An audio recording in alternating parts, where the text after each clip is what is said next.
Una kama Mungu ananiambia mimi sibaelewe. Ensambo isikia wewe ni rafiki yetu. Na unaona ni rafiki mwenye ajijue tuone. Mwanaume mzima sawe pilote ya hivi rafiki yangu wewe mwenyewe. Tungale. Sasa tena. Kikalia hapa, huko ndio kalia mbali haya. Kiani ambilia masikio. Kwenye mtuma sikupata kitu na sikumkuta pale. Na kwa pati naye ananiambia nige kesho. Mimi nakwambia Kenya ambilia masikio, uko alalamika. Uko naambia nani? Dada, masikio utasikia mzuri au ningewaza video ukasikia.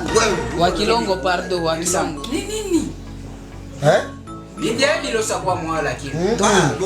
Ile ilikuwa ni parenthese. Hapana, haiko sawa. Wewe mtu anakomalaka akili. Unasikia? Tutaishia sana.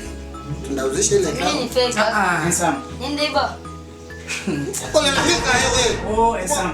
Inakuwa matangazo ya vifo. Njoo ila. Na kama wewe tuko tunaongea naye. Basi upeti mimi siwe kama nakuaka Ensambo isikia. Haiko bien vile. Unaona upeti ni makoti. Haiko bien, haiko asema ni makoti. Okay, sikia. Rafiki yetu. Sikia wa Kilongo. Ile maisha huko tadi chiama iko maisha hadi. Okay, bila niye sasa na yeye mwezi toka humu mnaniacha mimi vide. Tafute mwanamke wa kuoa. Ndio. Bien, au shauri yake rako humu, Maneno tena mwambia itikaki. Na kunipigia kila siku. Mewe ona biko Ensambo tomiza mdogo yako Excuse moi. Eski munaenda wapi? Munawasa nini?